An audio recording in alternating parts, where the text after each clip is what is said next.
Hi Aquarius! Welcome po sa ating channel at ito ay inyong Daily Gabay Tarot Reading for August 23, 2024. Please be reminded kung naka-resonate kayo, comment down. Kung hindi kayo naka-resonate, ibigay niyo po sa iba kasi general reading po ito. This is for you Aquarius ngayong August 23, 2024.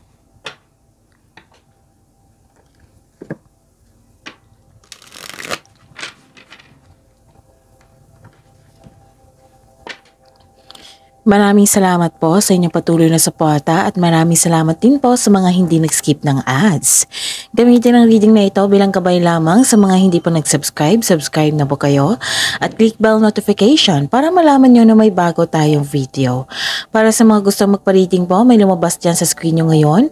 Panoorin nyo po at sundin ang instruction. Calling the attention sa mga suki ko dito na Aquarius, open na po ang inyong Monthly Gabay Tarot Reading for September 2024. May 6 months from now reading tayo at love life reading po. So message me Aquarius for schedule. Maraming salamat po.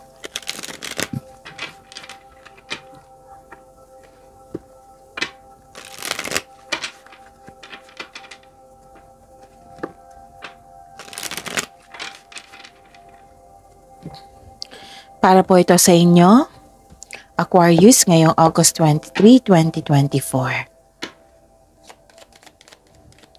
Spirits Guide, mga ganap po ngayong August 23, 2024. Para po kay Aquarius, I need 3 cards po.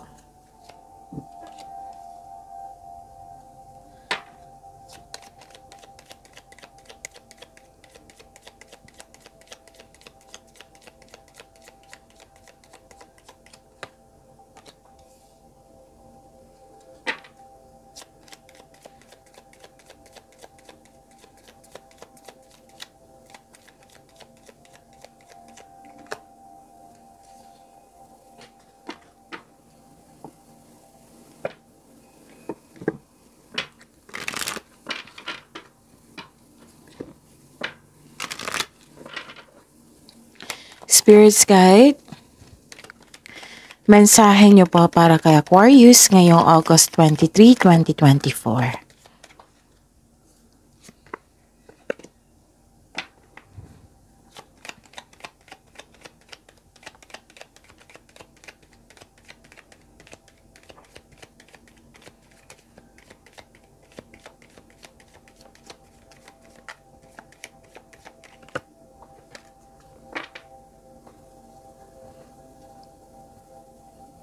Okay. Aquarius, ngayong August 23, 2024. Wow, nakatanggap kayo ng blessings. Kitang-kita ko po dito. Aquarius. So, claim this blessing. Marami kayong iniisip, marami kayong plano, marami kayong ideas na gustong gawin. Gusto nyong simulan mo na. Yung excited kayo na bigyan ng aksyon itong desisyon mo, itong plano mo. Tapos parehas kayo ni Gemini na nagre-research kayo para may makuhang clarity, kaalaman, learning knowledge. Tapos nakita ko rin dito na nagkaroon ng hope and healing. Tapos sinamahan ka na yung favorite person, pwedeng, kasi may nakita kong kampanyon sinamahan ka. Pwede din siya yung nagbigay ng wisdom message sa'yo. At 2 card na kasi nagsabi dito na may nagbigay ng loyalty and support sa'yo. You're happy kasi natutuwa ka kasi napatunayan nila na may tao na nagbigay ng loyalty and support sa iyo.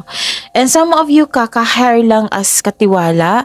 Some of you nagkaroon ng new beginning dito Pwedeng kakapasok lang sa trabaho. Some of you bumili ng pet, bumili ng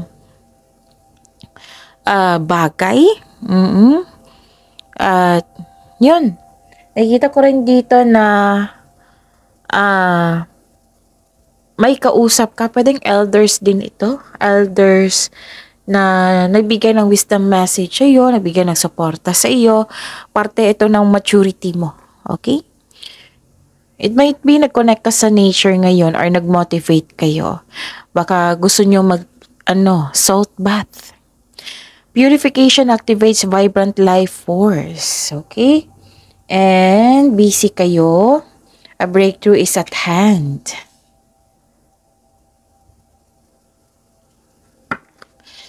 Spirits guide, ano po yung energy ni Aquarius ngayong August 23, 2024?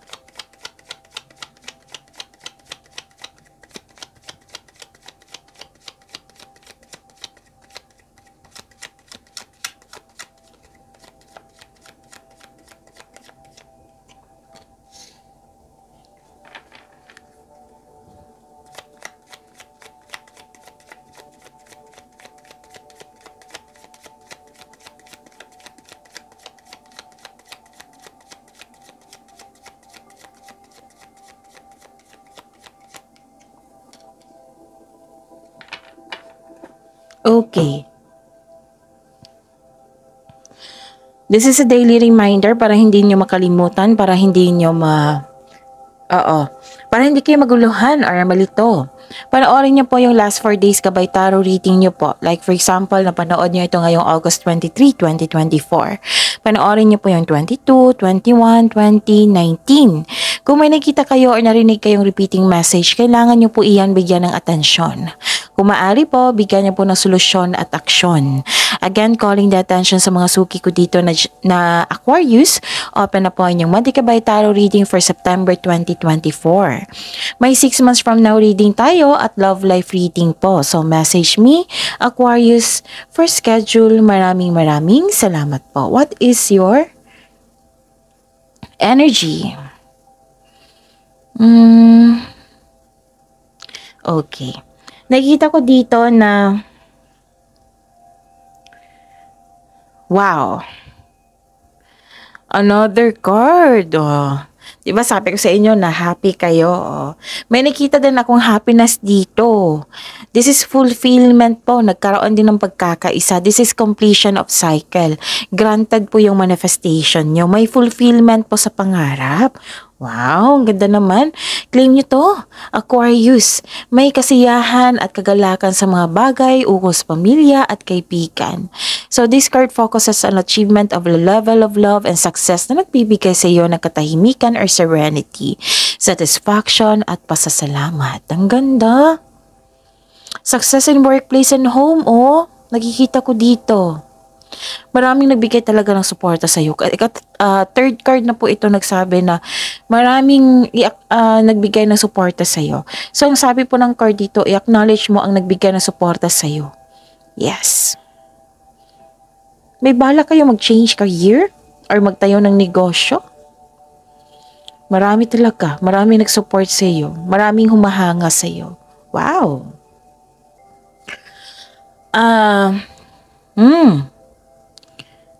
Di ba sabi ko sa inyo, parang nagre-research kayo dito para may magkaroon ng clarity? Oh. Nakikita ko rin dito, sa inyong card dito, sa tarot. May nalaman kayong katotohanan po. Nagkaroon ng balanse, nagkaroon ng clarity. This is cause and effect. This is eternal justice. This is fairness. May partnership din dito, oh. Yes. May hustisya na parating sa iyo, Aquarius. This card asks you to use your logic and remain objective po. Dahil ito ay nakatulong na ma-uncover mo ang katotohanan sa isang sitwasyon. May positive outcomes in legal... What I meant is, may positive outcomes in legal matters. Yes, mananalo po kayo. Yung legal issues mo concerning sa property ay mare-resolve na. May signing of contracts din ako nakita dito. So this card advise you to stay true. What I meant is, this card advise you to stay true to yourself and act with integrity and duty. O, nabubulol na ako. Inom muna ako ng tubig, saglit lang po.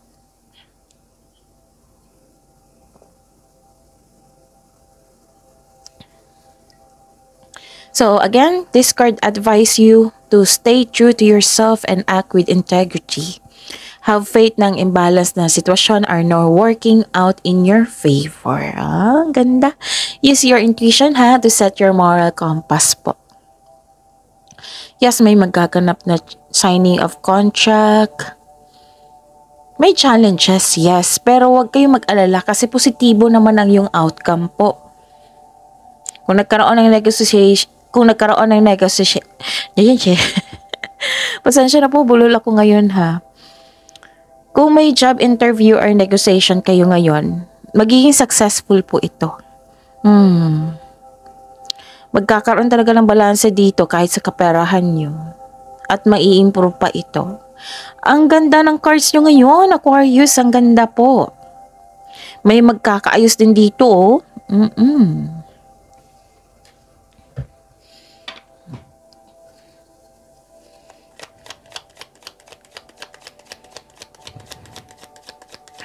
Spirits Guide, Career and Money po ni Aquarius ngayong August 23, 2024.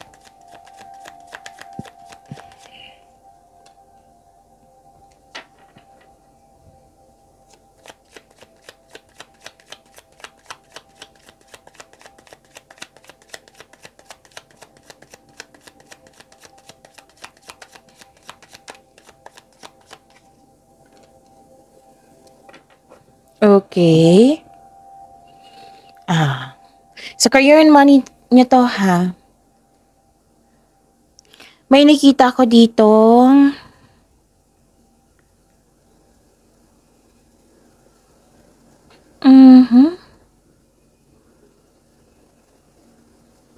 Nabibigatan ka sa paggawa ng desisyon. Kung nabibigatan po kayo, kailangan talaga ng konkretong plano yan. Kasi kung magkakaroon man, magiging confident kayo niyan. So, wag nyo ding madaliin. Don't rush things. One at a time lang po. Wag nyo i-pressure yung sarili nyo kasi kakampi nyo po yung sarili nyo. Ang sabi po ng card nyo po dito, kailangan nyo maging kalma at maging balanse po. So, tulungan nyo po yung sarili nyo, okay? Tapos, mag-ingat po daw kayo sa isang taong mahilig magmanipula sa inyo kasi may masama siyang intensyon. Tapos, makinig din po daw kayo sa inyong intuition. Kaya nga may advice dito na, kung pwede, kung gusto nyo po yan na mag-salt bath, mag-meditate, connect to our nature. Kung hindi nyo alam ha kung sino yung taong yan. Pero malalaman mo yan yung mahilig magmanipulat nga. Malalaman mo yan. Okay, ano pa? Okay, nakita ko dito na may concern sa materialism.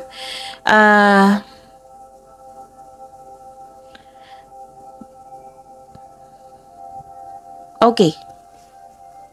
Sabi po ng card dito, wag po daw kayong mag-overspend.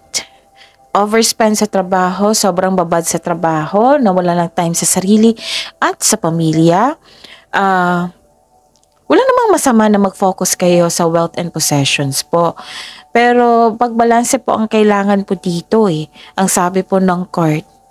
Kasi ayaw ng card na mapagod kayo, na madidrain kayo, ma-burnout kayo. Kasi sa sobrang dami ng trabaho, sobrang babad mo sa trabaho, isang trigger lang yan, madidrain yung energy mo niyan whether magalit kayo or makaramdam ng weakness. So, kailangan talaga ng pagbalanse po. Okay? Okay. Kung kayo po itong yung naggumasta po, eto, mga advice kasi ng card dito. Kung gagasta po kayo sa araw na ito, pag-isipan nyo ng mabuti. Kung small amount lang, then pag-isipan nyo ng 10 times. Kung big amount yan, then pag-isipan nyo ng 1 month. Kasi big amount yan pinaghirapan mo yan. Tapos igasta mo yan. Kung mabibili, like for example, kung mabili ko ito, ano yung gagawin ko? Ano yung mabibigay niya sa akin? Hanggang kailan? Duration niya? Basta yung pagpaplano din. Okay? So, pagbalanse pa rin So, this card tells you na focus po daw kayo sa emotional and mental stability. You need to relax and listen to your intuition. Dalawang card na po nagsabi niyan. Kaya nga ang sabi ko dito na eager kayo na gawa ng aksyon ang inyong mga plano sa buhay, busy kayo. Kaya inask ng card nyo po dito para hindi kayo ma-burnout, para hindi kayo ma-drain, pagbalanse po.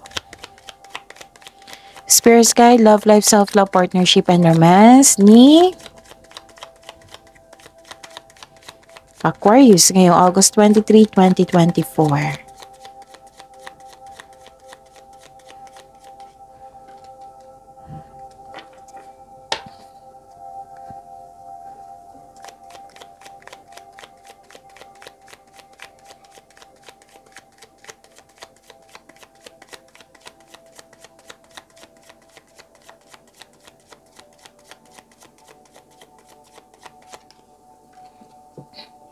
Maraming salamat po sa patuloy na tiwala suporta sa ating channel at maraming salamat din po sa mga hindi nag-skip ng ads.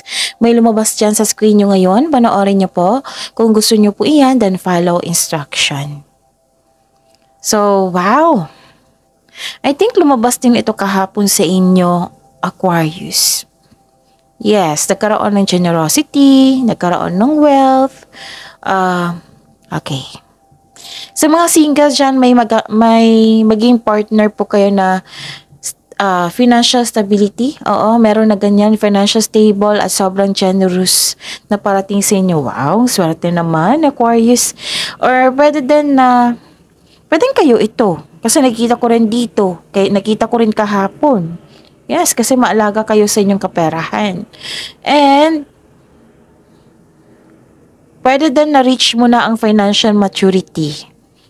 Pwede din sa partner mo na-reach na ang kanyang financial maturity. Sa mga single dito, gusto nyong bumili ng lupa at magtayo ng bahay at magbuo ng pamilya. Nagkaroon ng sense of stability po. May plano kayong magbakasyon po ngayon. O bumili ng regalo. Yes, o bumili ng regalo that pampers you. That pampers you. Actually, may magbibigay ng tulong din sa inyo Nakikita ko dito. Tulong ito ha, or suporta. Kasi marami na support dito. Support din. So, yun, financial stability, nakikita ko rin dito. Ang ganda. Ano pa?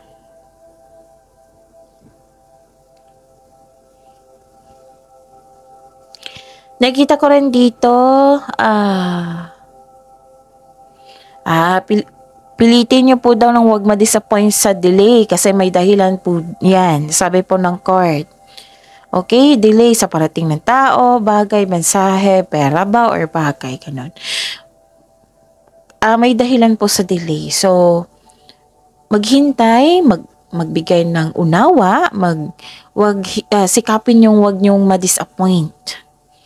Yes, it's disappointed. If ever man na-disappoint na kayo, then process nyo para hindi kayo makabuo ng blockages. Kasi alam nyo naman, kung makabuo ng blockages, hindi makapasok yung blessings na para sa iyo. Kasi yung blessings is positive energy. Ma-attract mo yan kung magkaroon ng magandang flow ng energy mo. Kaya nga nire-remind kayo sa araw-araw sa lahat ng signs na wag yung i-entertain yung mga toxic traits ng ibang tao, yung mga nangyari na kailangan bigyan ng mahabang pasensya, ganon. Nahihirapan talaga kayo sa paggawa ng desisyon. Yun yung advice ko kanina sa inyo ha. Kung gagawa kayo ng desisyon, then konkretong plano.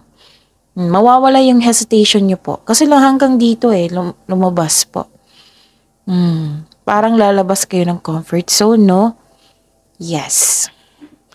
So, take risks. We need to move out from our comfort zone. Success starts with every challenge, not from the comfort zone. Kasi comfort zone, walang mangyayari niyan So, nagwo-workout talaga kayo dito. Sobrang busy nyo.